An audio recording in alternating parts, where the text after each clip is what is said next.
दोस्तों, हमारा भारतवर्ष दुनिया का सबसे प्राचीन देश माना जाता है। यहाँ समय के साथ कई परिवर्तन होते गए। दरअसल प्राचीन भारतवर्ष, जिसको आर्यवर्त के नाम से जाना जाता है, दुनिया के बहुत बड़े भूभाग पर फैला हुआ था। ये देश आर्यों का देश था। लंबे समय तक यहाँ हिंदू राजाओं का शासन रहा। इस दौरान यहाँ कई विदेशी जातियों ने भी आक्रमण किया। इस वजह से अखंड भारत खंडित होता गया। आपको जानकर ये ताज्जुब होगा कि 1947 तक आते आते हमारे देश से अलग होने वाले देशों की संख्या 15 से भी ज्यादा हो चुकी थी। आइए आज के इस वीडियो में हम जानते हैं कि वह कौन कौन से देश हैं जहां पहले भारतवर्ष हुआ करता था। ये भारत से अलग क्यों हो गए थे? क्या अखंड भारत को खंडित करने के पीछे किसी की चाल थी? यदि आज भारत से अलग हुए सभी देश मिल जाए तो क्या होगा? जानते हैं अखंड भारत के विभाजन की पूरी कहानी। नमस्कार दोस्तों, हमारे YouTube चैनल में आप सबका बहुत बहुत स्वागत है। आज का वीडियो बड़ा इंटरेस्टिंग होने वाला है। यदि ये वीडियो पसंद आता है तो चैनल को सब्सक्राइब और लाइक जरूर करें। दोस्तों, अखंड भारत यानी कि आर्यवर्त इस तरह का हुआ करता था, मगर समय के थपेड़ों ने भारत के कई टुकड़े कर दिए और ये आज कुछ इस तरह का दिखाई देता है। दरअसल आज भी दुनिया के 10 बड़े देशों में भारत का नाम शुमार है। अब आप ही बता सकते हैं कि यदि हमारा भारत खंडित नहीं हुआ होता तो आज कितना बड़ा होता। दोस्तों, भारत सहित इसमें अलग हुए सभी 15 देशों में हिंदुशाही राजाओं का शासन हुआ करता था। लेकिन आज से 2500 साल पहले हमारे देश पर विदेशियों ने कई आक्रमण किए थे। इसमें मुख्य रूप से अरब आक्रमणकारी तुर्क, शक, खून, कुषाण, डच, फ्रांसीसी और अंग्रेज शामिल थे।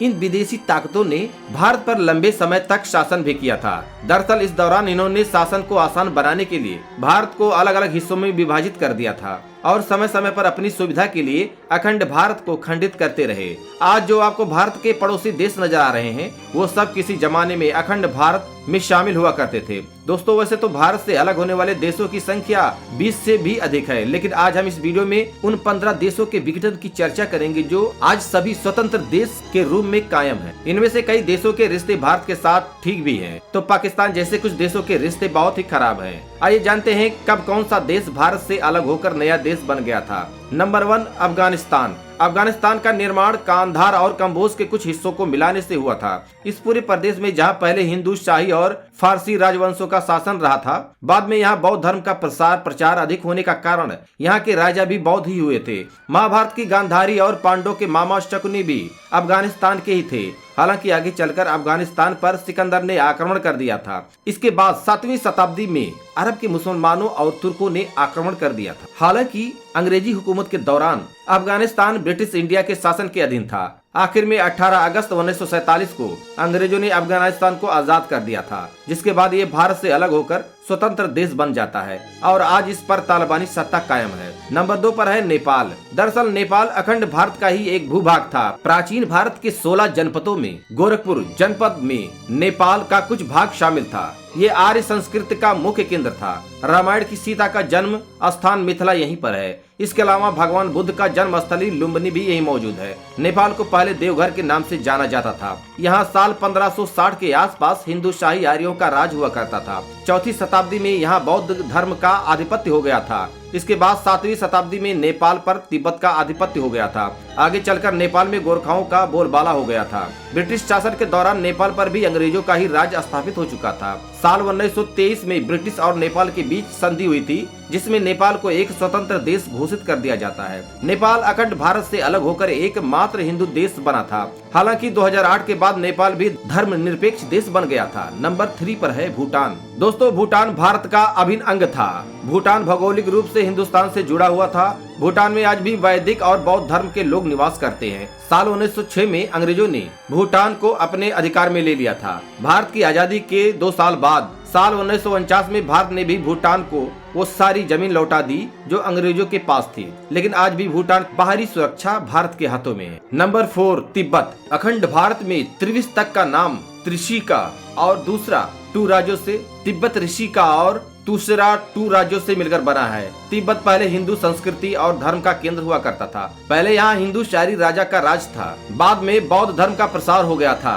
दरअसल आगामी दिनों में तिब्बत बौद्ध धर्म का गढ़ बन गया था। साल 1960 में ब्रिटिश इंडिया और चीन के बीच समझौता होता है, जिसमें तिब्बत के 2 भाग कर दिए जाते हैं। भारत की सीमा से सटा तिब्बत का दक्षिणी शिक्षा जो लामा को दिया गया था, जिसको भी साल 1954 में नेहरू जी द्वारा चीन को दे दिया गया। वर्तमान में पूरे तिब्बत पर चीन का अधिकार है। Number 5, Iran. अखंड भारत का भूभाग ईरान तक फैला हुआ है। ईरान का पहले नाम आर्यन हुआ करता था। कहा जाता है कि भारत के आर्य वहां जाकर बस गए थे। 7वीं शताब्दी के बाद ईरान के पड़ोसी देशों के अरबों ने ईरान पर आक्रमण करके अपने कब्जे में ले लिया था। इसके बाद यहाँ के आर्यों को इस्लाम में कन्वर्ट कर दिया गया। आज ही ईरान इस्लामिक कंट्री है। Number 6, Cambodia. दोस्तों, कंबोडिया अखंड भारत का ही भूभाग था। कहा जाता है कि प्रथम शताब्दी में कंबोडी नामक ब्राह्मण ने यहाँ हिंदू राज्य की स्थापना की थी। आपको ये जानकर हैरानी होगी कि आज भी विश्व का सबसे बड़ा हिंदू मंदिर कंबोडिया में ही है, जिसका फोटो वहाँ के राष्ट्रीय ध्वज पर लगी हुई है। ये देश हिंदू संस्कृति का सबसे बड़ा केंद्र था।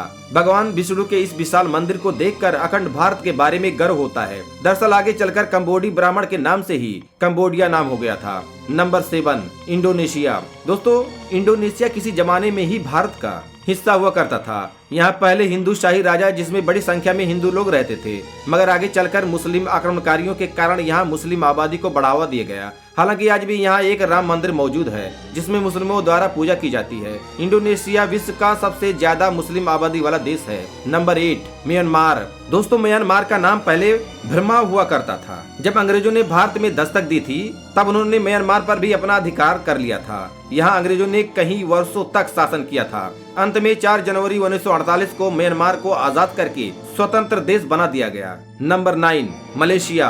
दोस्तों, मलेशिया आर्यवर्त का ही भाग था। यहाँ पर हिंदुओं की बड़ी आबादी निवास करती थी। बाद में यहाँ पर बौद्ध धर्म के अनुयायी बसना शुरू हो गए थे, लेकिन मलेशिया भी दूसरे देशों की भांति विदेशी आक्रमणकारियों की मार से बच नहीं पाया था। बाद में यहाँ पर मुस्लिम आबादी बढ़ने लगी और ये स्वतंत्र देश बन गया था। Number 10, Philippines. दोस्तों, पूर्वी एशिया का एक छोटा सा देश जो कि पहले अखंड भारत का ही हिस्सा हुआ करता था। ये देश भी मुस्लिम आक्रांताओं से बच नहीं पाया था, मगर आज भी यहाँ पर काफी हिंदू आबादी निवास करती है। 4 जुलाई 1946 को ये स्वतंत्र देश बन गया था। ये आज भी भले ही देश मुस्लिम देश है, लेकिन यहाँ सभी धर्मों के लोग निवास करते हैं। ये सितंबर 1963 में अंग्रेजों से आजाद होकर स्वतंत्र देश बन गया। Number 11, Thailand. दोस्तों, थाईलैंड दुनिया की खूबसूरत देशों की शुमार है, जो कि पहले भारतवर्ष का ही हिस्सा था।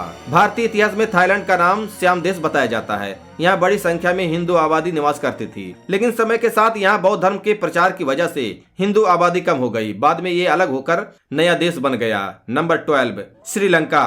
दोस्तों, श्रीलंका भारत के दक्षिण में केवल 37 किलोमीटर दूर स्थित है। श्रीलंका का वर्णन हमारे ग्रंथ रामायण में भी देखने को मिलता है, क्योंकि रावण इसी देश का निवासी था, जिसको राम ने हराया था।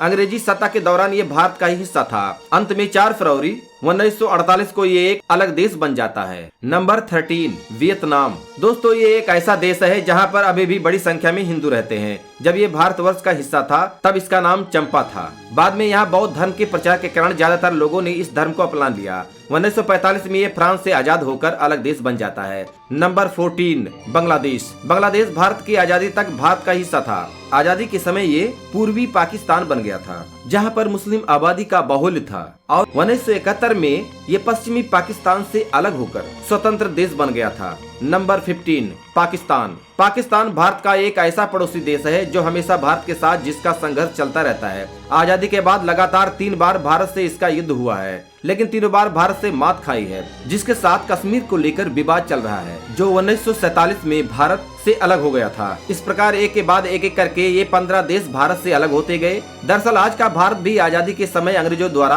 565 रियासतों में विभाजित कर दिया था, जिसको सरदार पटेल ने अपनी सूझबूझ से भारत में मिलाकर बड़ा काम किया था। यदि आज हमारा भारत खंडित नहीं हुआ होता तो विश्व में सबसे बड़ा देश होता। फिर भी आज हम किसी से कम नहीं है। तो दोस्तों, अगर जो हमारी वीडियो पसंद आई तो हमारी वीडियो को लाइक कीजिएगा, शेयर कीजिएगा और हमारे यूट्यूब चैनल को सब्सक्राइब कीजिएगा। इसी के साथ नेक्स्ट वीडियो मिलेंगे। जय हिंद, वंदे मातरम।